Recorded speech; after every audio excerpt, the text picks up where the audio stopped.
नमस्कार। बेहद अजीबोगरीब है गुरु द्रोणाचार्य के जन्म और मरण की कथा।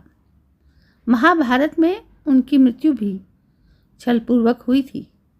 महाभारत में गुरु द्रोणाचार्य एक ऐसा पात्र थे जिनके साथ युद्ध करना पांडवों के लिए बहुत चुनौतीपूर्ण था, क्योंकि वो पांडवों और कौरवों दोनों के गुरु थे और अर्जुन तो उनके पसंदीदा शिष्य थे।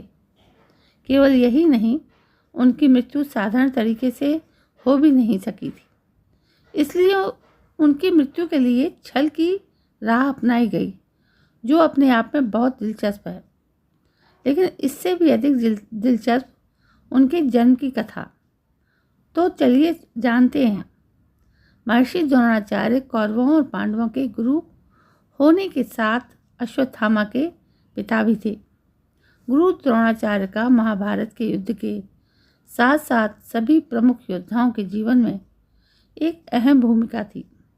अगर उनके जीवन यात्रा की विशेष घटनाओं को देखा जाए तो उन्होंने कृपाचार्य के साथ शिक्षा प्राप्त की और महान धनुर्धर बने।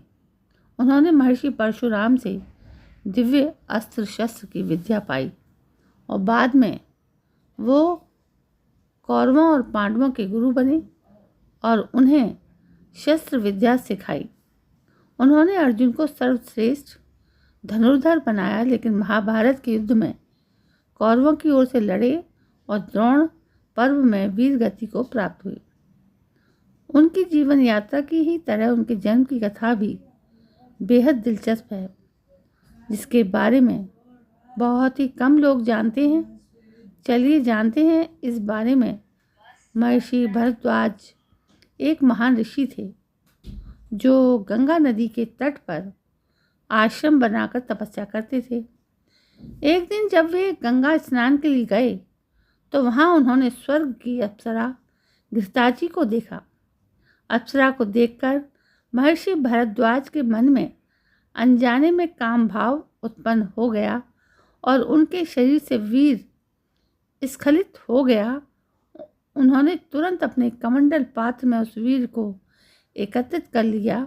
ईश्वर की कृपा से उसी कमंडल में एक दिव्य बालक का जन्म हुआ, जिसे द्रोण नाम मिला। संस्कृत में द्रोण का अर्थ पात्र यानी कमंडल होता है, इसलिए उनका नाम द्रोणाचार्य पड़ा। इस तरह से महर्षि द्रोण का जन्म किसी स्त्री के गर्भ से नहीं, बल्कि एक पात्र यानी कमंडल से हुआ था, जो एक अनोखी बात है।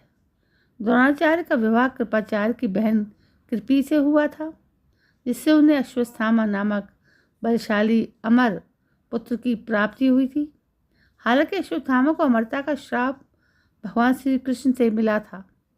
महाभारत के युद्ध में अपने कर्तव्यों से बंधे होने के कारण द्रोणाचार्य ने कौरवों की तरफ से युद्ध लड़ा। पांडव जानते थे कि उनके गुरु द्रोणाचार्य को युद्ध में परास्त करना एक बड़ी चुनौती है, इसलिए उन्होंने छल करते हुए महाभारत युद्ध के दौरान एक अश्वत्थामा नामक हाथी को मार डाला और जोर जोर से कहने लगे कि मैंने अश्वत्थामा को मार दिया। जब द्रोण ने इस बात की पुष्टि युधिष्ठिर से की तो युधिष्ठिर ने कहा कि अश्वत्थामा मर चुका है। युधिष्ठिर की बात सुनते ही द्रोण शोक करने लगे और अपने रथ से उतरकर जमीन पर बैठ गए। इस मौके का फायदा उठाते हुए पांडव सेना के सेनापति धृष्टद्युम्न ने द्रोणाचार्य की हत्या कर दी। तो दोस्तों, ये थी द्रोणाचार्य के एक बहुत ही अनोखी सी कहानी जन्म के बारे में और मृत्यु के बारे में।